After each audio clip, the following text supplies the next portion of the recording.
Hangover with Cosmos Look at Cosmos. look Yeah. at Liz doing some heavy lifting with the interface there. Look at that shit. We got our chat visible. All right. We were talking about all the things we love in space. I noticed that nobody in chat said anything that they love about space. You know How what? They were dare you, clearly Jack. waiting for us to get back. They wanted to share it with us in real time. You know what they love. Brandon sent us. Oh, well, Katie's still thinking. Brandon sent us a text of what he circled. I don't know if you can see that. Oh no, it's in just there. right. There we go. He circled physics. Physics. I kind of see it. You know what? For Yeah, what percent? I would circle And I physics said- too. Physics. In I mean, the universe is all physics. In concrete terms or themes. I don't know what I was writing there. I mean, is physics? Is physics the basis of everything? Physics is No. like Latin when it comes to Western languages. Physics is the study of matter and energy. But you but need. if you're looking for what is the language of the universe, is mathematics. Okay, no, but like. No, my point is physics the basis of everything happening? Like chemistry. Is physics the basis of chemistry, Yes, biology? it is It's like the base for all the other sciences to happen. Exactly. Okay. Yeah. So Yeah. all the other physical sciences, chemistry based on quantum physics, Yeah. biology based on quantum physics and mechanics. And this move right here is how shit interacts at the quantum level in my brain. And I really hope there's like some botanist listening and thinks fucking physics ain't the goddamn language. It's this specific type of chemistry. And Yeah. No. They know I'm right. They know I'm right on You're that. But yeah, I mean, physics at its base level is the foundation for all other physical sciences. Okay. Cool. Love it. So, Mike, speaking of physics and equations, we were talking about the most famous equations. I think one of us has an equation tattooed on us. Well, One of us. You, I said. it's your physics. That okay, which one are we talking one. about? No, it's 'Cause that I have one. two. It's not the love one. Love it. We don't want to hear what the I love can't- one is. I think Liz has one too. She has this same one as I do. All right, I actually have I have two physics things on my arm. It's going to be upside down, but whatever. I have and these represent two projects that I worked on in college. The actual equation itself is Einstein's field equation for gravity. So it is the equation that you can get black holes out of. But just above that is a Feynman diagram of the decay of a free neutron. And so Wait, let me back up for a second. A Feynman diagram. Explain what that is for folks. So Richard Feynman was a physicist. He won a Nobel Prize in physics for quantum chromodynamics, which is basically, how quantum works. But anyway, so he also worked on the Manhattan Project. He had an affinity for bongos and strippers. So Yeah, They go hand a in complex person. Him, we could say politically correct. But he Complex also, Richard Feynman was also the physicist that within 10 minutes figured out how Challenger exploded. So they were having these debates about the O-rings and all of that. And he's on the committee to try to figure out why it exploded, and so there's all this back and forth, and people are arguing about O-rings. And he took a little piece of the O-ring from the shuttle, dropped it in ice water. He measured it before it went into ice water, and then dropped it in ice water, measured it when it came out, and found out that it indeed shrank, which was the cause for the Challenger explosion. Now, I've got Why to. didn't they think of that beforehand? And Well, they did. that things They did. contract in cold. I'm going to posit a book if you're interested in Challenger and Columbia and the lessons learned and the management kerfuffle that occurred with both of them. It's called Bringing Columbia Home. It's an incredible in-depth book that goes way in depth on those management decisions, the specific people involved in making those, decisions for the green light. Bringing Columbia home, strong recommends. And it does an amazing job. And it's a tough read as well. Yeah, Heads up. I can imagine so. But anyway, so Richard Feynman, he came up with this graphical representation of quantum mechanical things.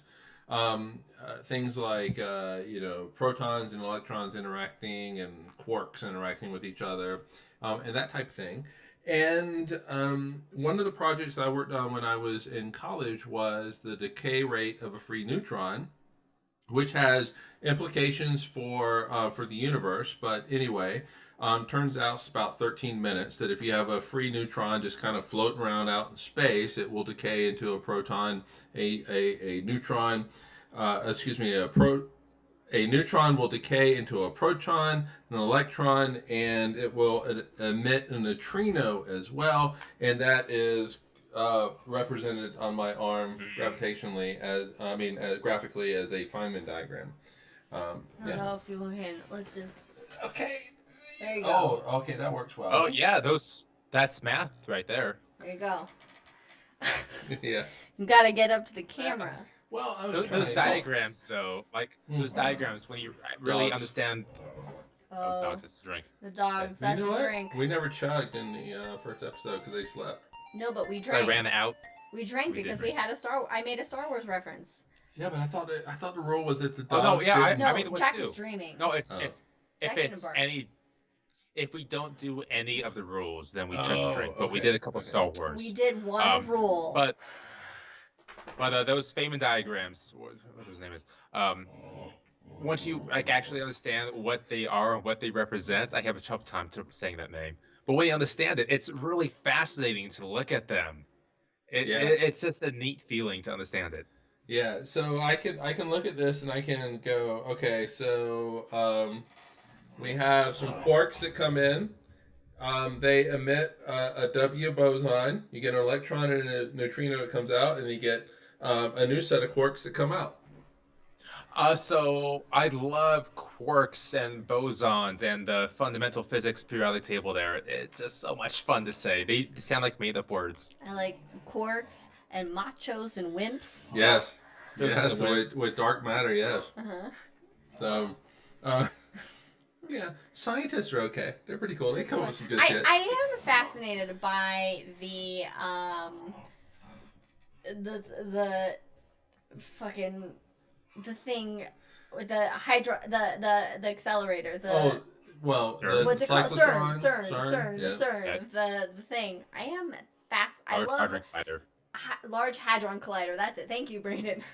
I'm fascinated with the Large Hadron Collider. I love the images of the Large Hadron Collider. Was it?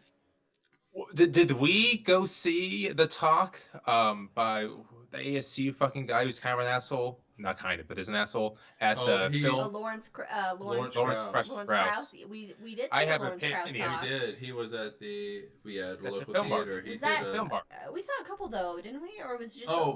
we saw with Neil deGrasse Tyson, Bill Nye. Yeah, That he Lawrence did a Krauss? Yeah, thing. that was He did a thing at with ASU, Richard but Dawkins. didn't we see a movie? Yeah. That- We went to the film bar together, Yes. which is my favorite fucking Yes. theater in Phoenix. Yes. Film bar, and he did a little Q&A there, which was a lot of fun. He's an asshole, but he's smart, so people give him leeway. It's Yeah, like well, he got Neil fired deGrasse from Tyson ASU. is also kind of. Oh, did he? I'm A so glad dick. here. Yeah, but yeah, I mean, Lawrence Krauss was working on string theory, Mm-hmm. and which is God.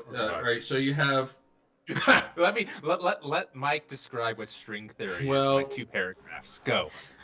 you have general theory of relativity, which is at its heart a theory of gravity, and you have quantum mechanics, which is at its heart the theory of the very small. And so these two theories, by the sheer fact that they have theory in their name, have been well established. There is a lot of evidence that backs these theories up, these ideas up.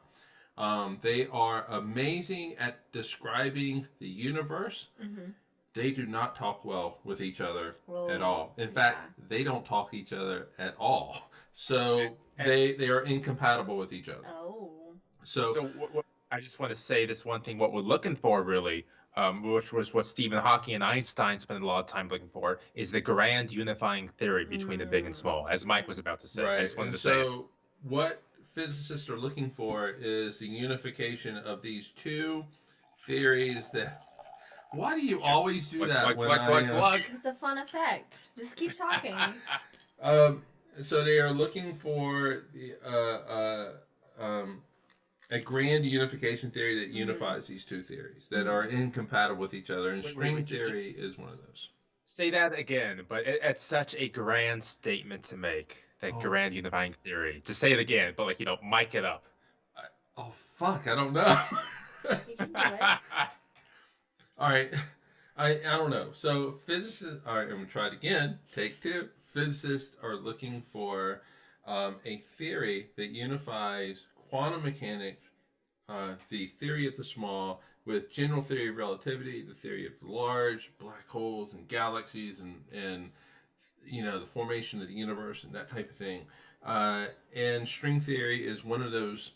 I hate the theory is in its name, but string theory is one of those ideas that will unify these two ideas that do not talk to each other at all. And string theory is just a fucking philosophy. More right like now. string hypothesis, am I right? Am I right, folks? Hey. That is something that drives us both crazy when we're watching TV shows and they use the word theory, and we're both at the same time will be like, hypothesis. It's a hypothesis. If you don't have the facts to back the data to back it up, it's a fucking hypothesis, people. Exactly. But string... Oh, God, I remember the first time I was introduced to string theory. I was like 12 years old. And this was in that weird moment in your life when you're not sure what you want to, actually do with your life. A moment? That That lasts until you're like 27? Okay. 27. I am 30 at this point, and I still don't know what the fuck I'm doing. But I remember because it was on the PBS documentary with Brian Greene he did the Elegant Universe, and he went in depth as to what the string theory was, and it just blew my fucking mind. Yeah, it's still to this day idea. To harken back on the original topic of what we love about space, what I love about space is that it melts your brain. It does. That you think about things regarding the universe and space that then just cause your brain to just start to disintegrate on you, and you're like, what is happening? Yeah. Liz, I'm gonna ask all of us this: what's one or two subjects, things, ideas, when it comes to the cosmos that melt your brain? What's one of those things? Black holes. And black holes. Black holes, number one. Solid. Number two is the expansion of the universe and the ultimate fate of the universe, and also the Big Bang and how the universe started. I want you to expand on the ultimate fate of the universe there. Well, there's so many hypotheses that have gone into what's going to happen to the universe. There was the Big Crunch, Big Rip, the Big Rip, Big Crunch, there's chill. the Big Chill, which is the Big the Chill Robert is what Frost is prominent scenario. right now, right? What'd you say, Brandon? I said the Robert Frost scenario.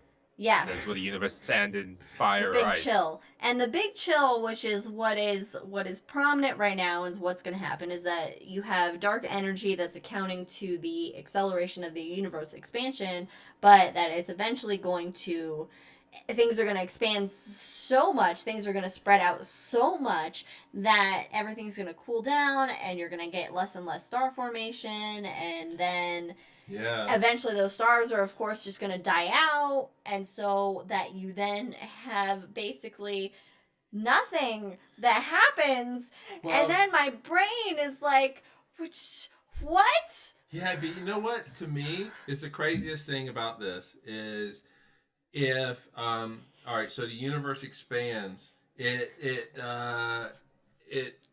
accelerates, and things are moving away from each other. Eventually, let's just pretend like there's a planet somewhere in the Milky Way galaxy that has life on it, and they're watching this. Um, they are going to look out into the universe, and they're going to be alone.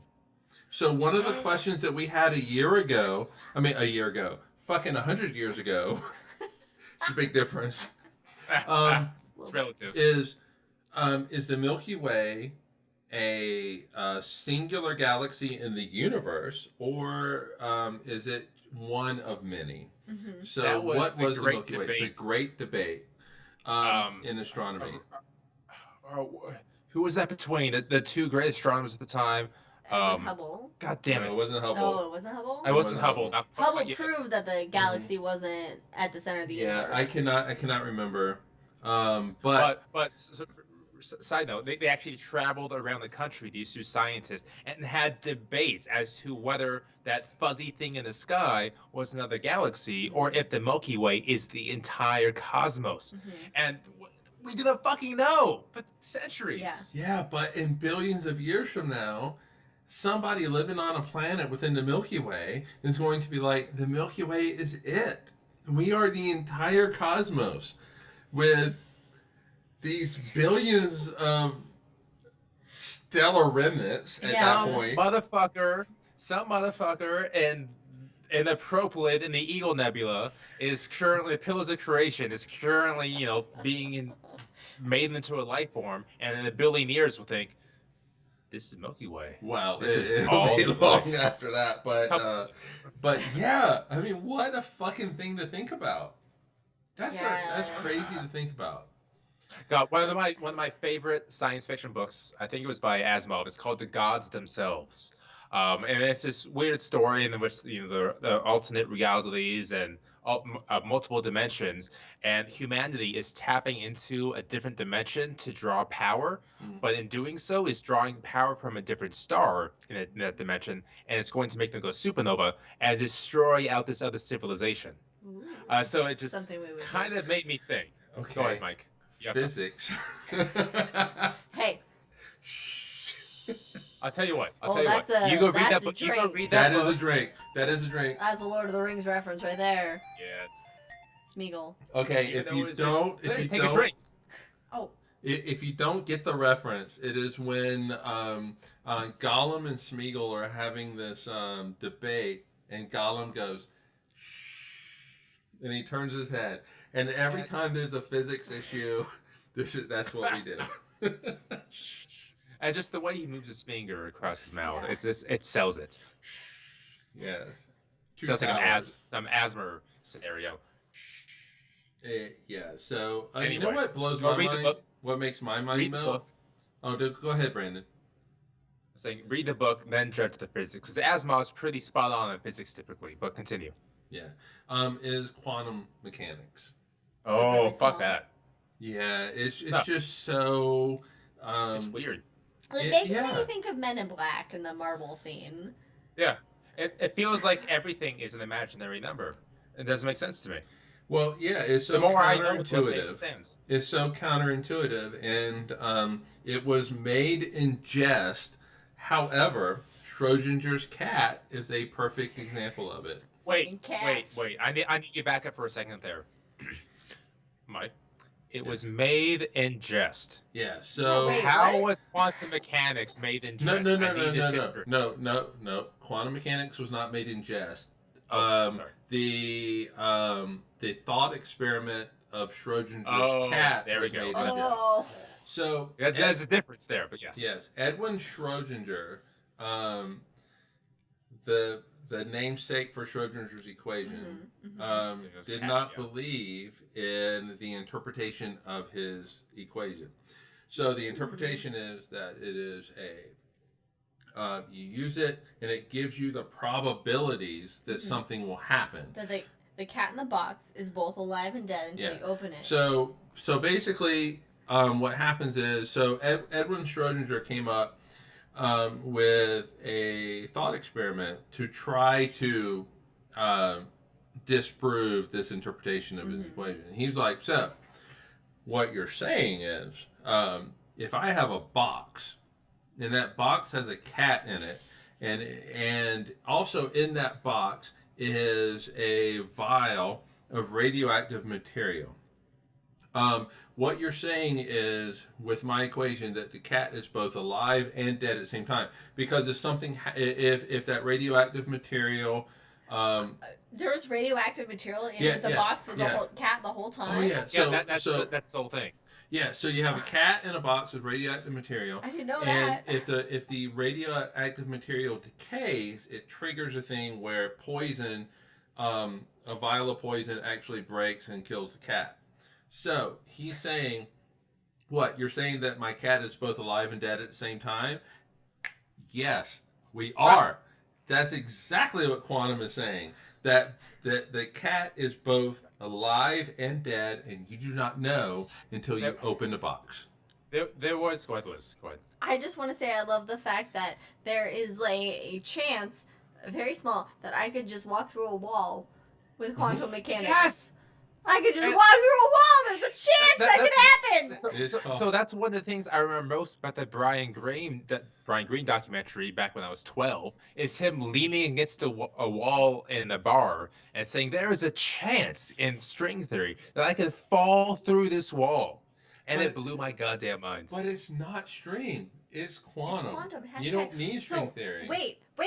It's called quantum tumbling. More important question: are ghosts quantum? No.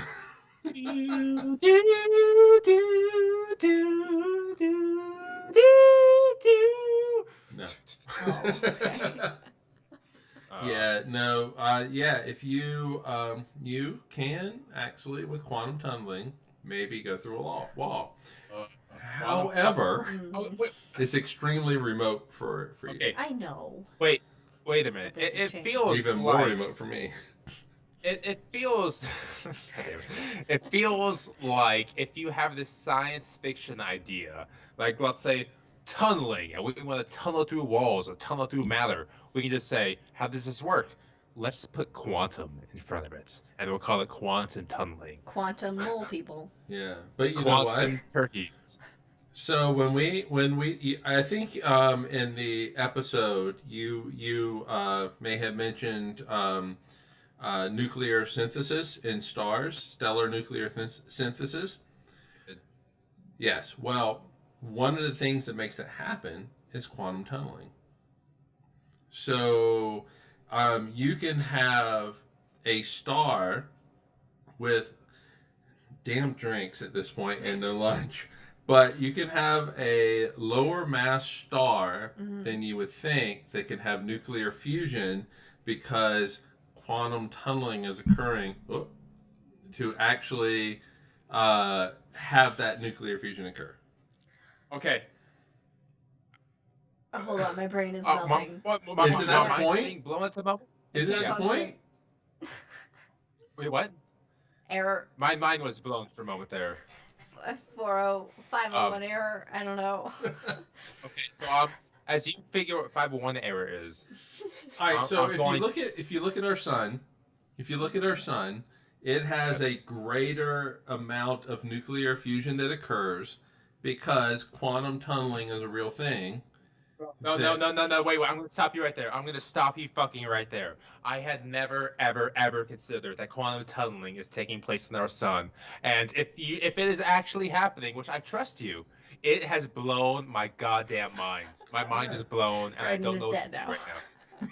Brandon has died. Isn't that the point of what we were just talking about? That's exactly the point of what we were talking about. Having the amount of possibilities for this to occur, and the sun being as big as it is, and the amount of interactions it has per second is bound to have quantum tunneling. But I didn't know that we knew it was actually happening. Yeah. Holy fuck. Yeah. That's why I say that quantum mechanics just melts my brain. Everything about it. Just because it's so counterintuitive. Like when you think about it, if you think about, I can't think you right now. Give me a second to actually quantify this in my brain. That quantum tunneling is. Okay, I need a moment. I need a moment. I need a fucking moment, Mike. Give him a moment. This is like Ben and Leslie getting engaged on Parks and Rec. We've been rewatching Parks and Rec. Waffles right now and drenched in the good maple syrup with good bacon bits in between, because this has blown my mind. It's just like Troy and Community. My mind's blown. Okay, continue. Yeah, so if you have, let's say, Brandon, you and I are throwing two baseballs back at each other. Okay. And these are perfect throws so that the balls actually hit each other, right? Most of the time, the balls are just going to bounce off each other. But if we throw them like a trillion times, there's going to be one time where they actually go through each other and we catch the ball from the other person. I don't expect you to know this because my mind's reeling, so I'm just going to ask questions. There's no way you know this, but I'm just going to speak out loud. Okay, how many interactions per second does the sun have as it's nuclear fusing its molecules and atoms together? And does that equal the quadrillion trillion it takes per second to create one quantum tunneling event? All right. Well, I threw trillion out there, just not knowing the real number, but quintillion trillion. Quintillion. I can't It's a Quinjet. It's a 504. I am 504 right error. 504. 504 Yeah. error. I actually don't know the number of interactions that occur in the in the core of the sun at any given instant. But it is. Why not? I was completely unprepared for this hangover. However, you need to stay sober for this. It clearly is greater than what you would need. So, yep. Really? I would like to let's take a breather with a little comment from Twitch. Brandon, relax. Jack says, I get messed up with any formula that has to create its own dimensions to make it function. I know, right? But he does enjoy orbital dynamics and loves spiral graphs as a kid, and I would like to say, spiral graphs, fuck yes, Jack. Fuck yes. Okay. Brandon. Okay, again, my mind's still being blown. I'm still piecing it back together.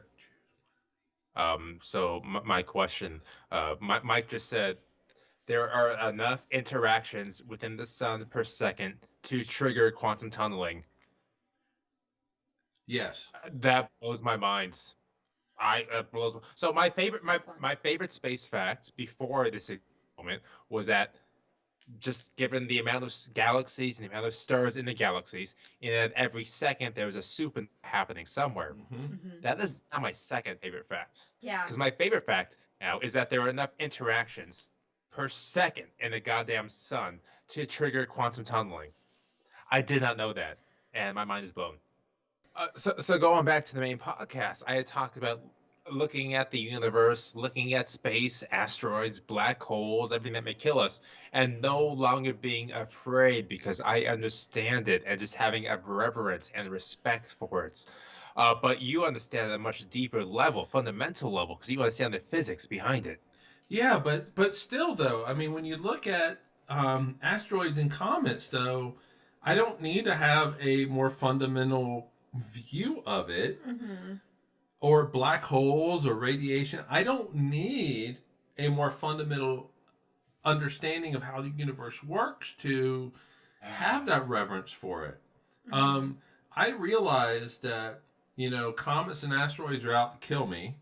And on February 14th, whenever it happened, Chelyabinsk is a perfect example of that.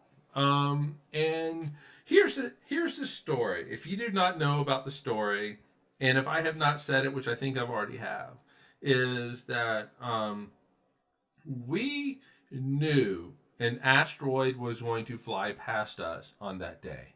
We were excited about it. We had telescopes around the world which were going to witness this asteroid fly past us. And it was going to occur in the afternoon on February 14th, Valentine's Day. When I woke up that morning, my Twitter feed was exploding.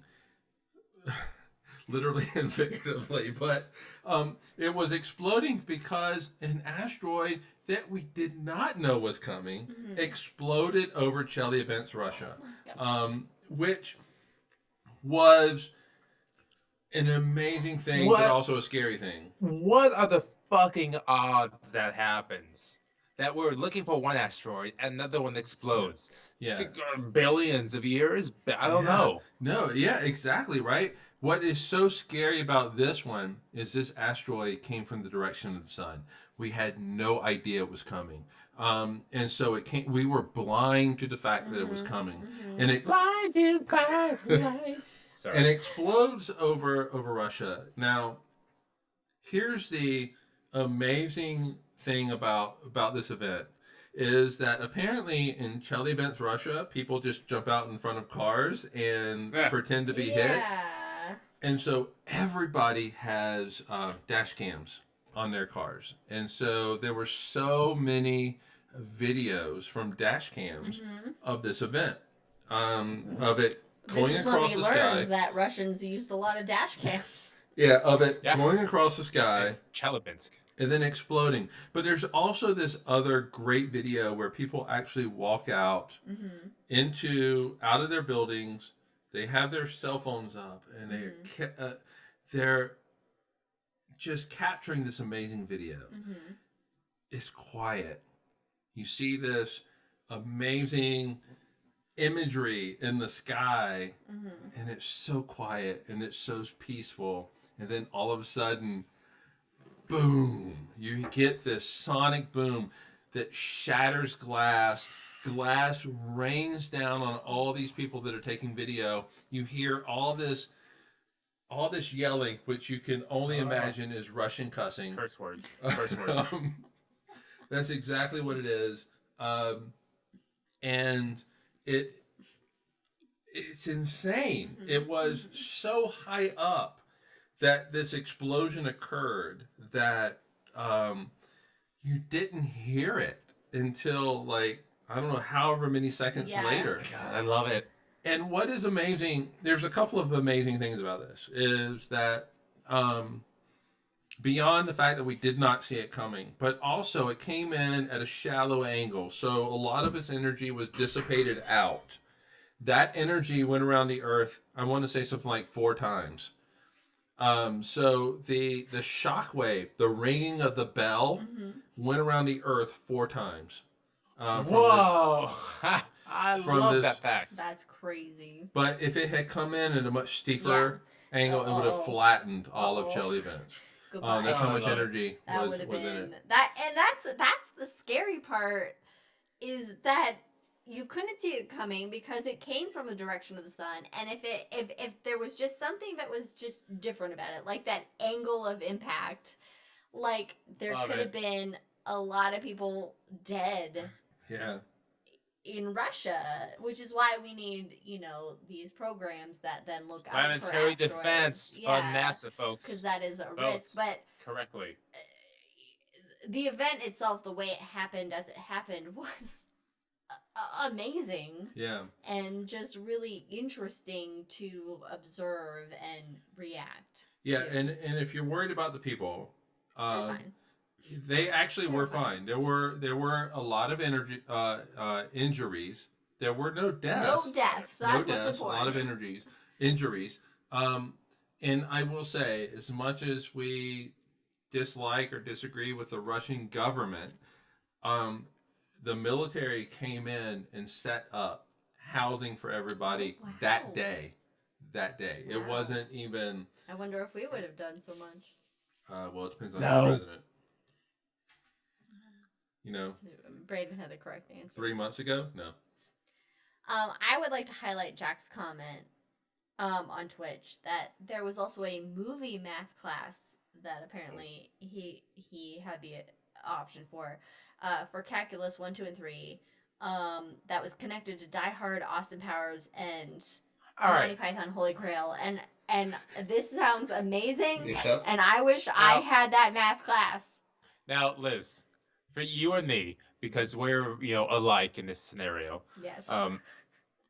We did not fully appreciate math and physics when we were taking it in high school and in college. Oh So my I'm god. curious, um, if we were to take those classes now, if we would Mm. excel in them because we understand the meaning behind it. Look, I will excel because I can't not excel in a class. Oh, that's true. That's true. Yeah, all right. fair That enough. is high school me couldn't care less. All right, but college me, once I found like a direction, Oh god. could not get anything less Okay, than okay, an A. okay. However, So what? let me say, my mind, my brain itself is not oriented very well Yes, towards numbers and understanding numbers. that's how And we Mike work. can attest to this.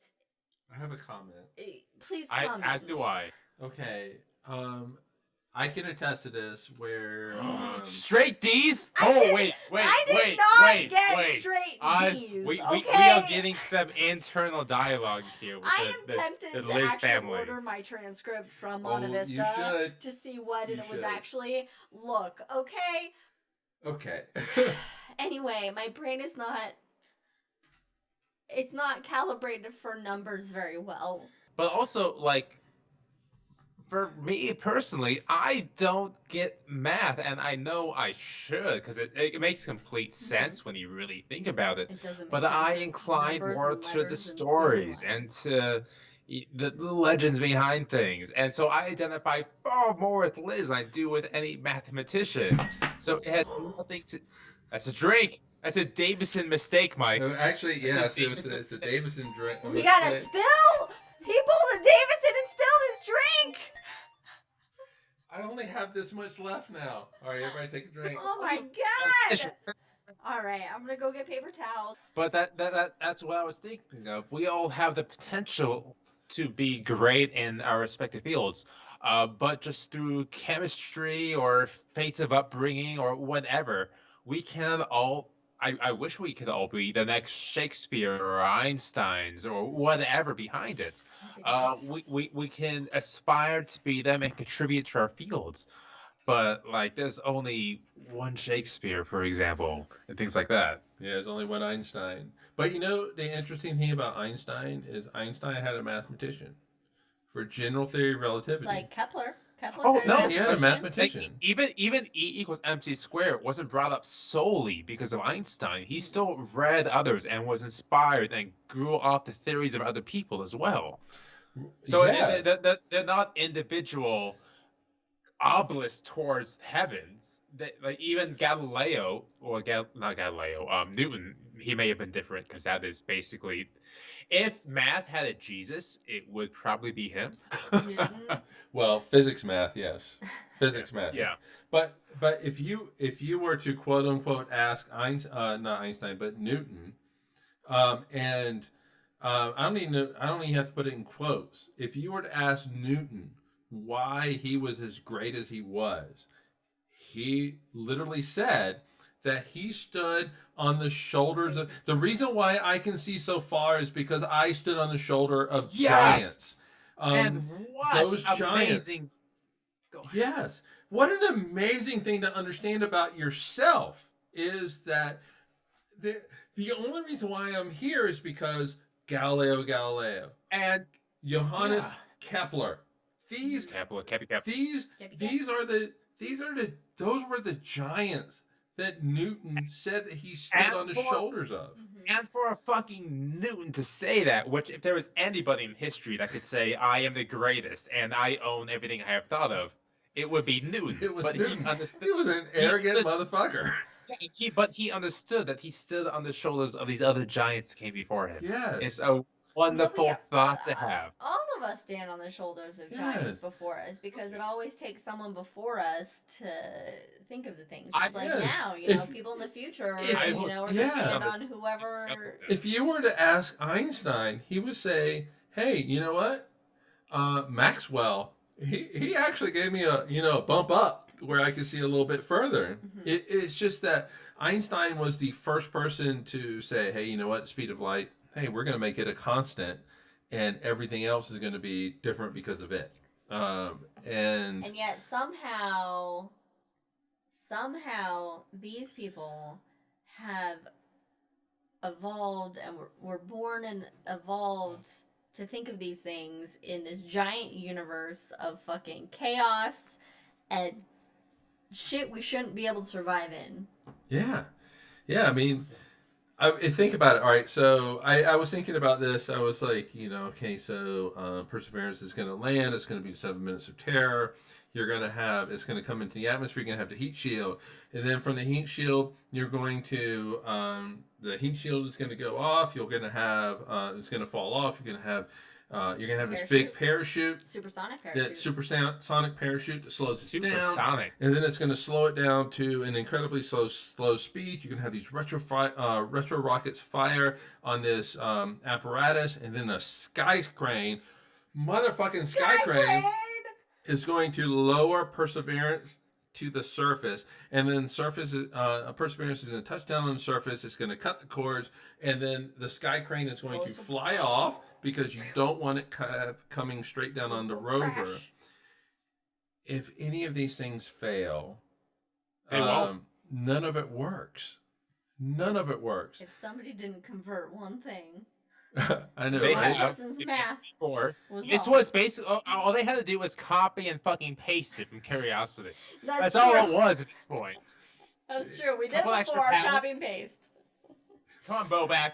Boback knows it. Hey, Go back for come like a next week. tweet What's again. up? God damn it! I forgot where I was going with it. But yeah, that is true. So all of that, if it Hashtag go back Arita. yeah. So if all that doesn't work, then Perseverance, doesn't land. And I forgot the bigger point to that, but it's a great The bigger point tie-in. is math. Without math and physics, because they wouldn't be able to see that ultra deep field of Hubble. They wouldn't be able to see Saturn or Jupiter or so many other potential for inspirations. So yeah, math and poetry, they go hand in hand. They do. When they click, it's beautiful. All there is to it, it's beautiful. So it just reminds me, going back to, what was that, 31 years ago today, with that pale blue dot. And seeing that picture, you know where I'm going with I know this. where you're going with it. Go for it. I think Do you it. should bring Seeing up the that picture. put that picture up. Seeing that point of light suspended in a sunbeam. And what Carl Sagan was great at, he was bad, terrible at a lot of things, yes, but also magical at expanding science and art together. And one second, I'm reading something. Okay. And one of the most magical things he ever did was putting words to that picture that was taken 31 years ago. And if I may, I think the picture's about to be up shortly. Y'all can go Google it, because it's a beautiful picture. And I'm just going to read the fucking speech. Do it. It's Go my for it. favorite. It's one of my top 2 favorite space things of all time. You have to do it in the cadence of Carl Sagan, though. Oh. If I had a turtleneck, I would right now. All right. So imagine you're seeing that point of light suspended in a sunbeam. Look again at that pale blue dot. That's here. That's home. That's us. On it, everyone you love, everyone you know, everyone you ever heard of, every human being who ever was lived out their lives. The aggregates of our joy and suffering, thousands of confident religions, ideologies, and economic doctrines, every hunter and forager, every hero and coward, every creator and destroyer of civilization, every king and peasant, every young couple in love, every mother and father, hope for child, inventor and explorer, every teacher of morals, every corrupt politician, every superstar, every supreme leader, every saint and sinner in the history of our species live there, on a mote of dust suspended in a sunbeam. The Earth is a very small stage in a vast cosmic arena. Think of the rivers of blood spilled by all those generals and emperors, so that in glory and triumph they can become momentary masters of a fraction of that dot. Think of the endless cruelties visited by the inhabitants of one corner of the pixel on the scarcely distinguishable inhabitants of some other corner. How frequent their misunderstandings, how eager they are to kill one another, how fervent their hatreds. Our posturings, our imagined self-importance, the delusion that we have some privileged position in the universe, are challenged by this point of pale light. Our planet is a lonely speck in the great enveloping cosmic dark. In our obscurity, in all this vastness, there is no hint that help will come from elsewhere to save us from ourselves. The Earth is the only world known so far to harbor life. There is nowhere else, at least, in our near future, to which our species can migrate. Visit, yes. Settle? Honestly, not yet. Like it or not, for the moment, the Earth, nowhere else, is where we make our stand. It has been said that astronomy is a humbling and character-building experience. There is perhaps no better demonstration of the folly of human conceits than this distant image of our world. And to me, it really underscores our responsibility to deal more kindly with one another and to persevere and cherish this pale blue dot, the only home we've ever known. And with that, Love it. Thanks everyone for joining us. That was Cosmos and Cosmos Hangover. we'll see you on Thursday. We'll see ya. Cheers. I will never give up a moment to say that speech. No, you never will. Live long and prosper, everyone. Cheers, everybody. Cheers. We'll see ya. Bye.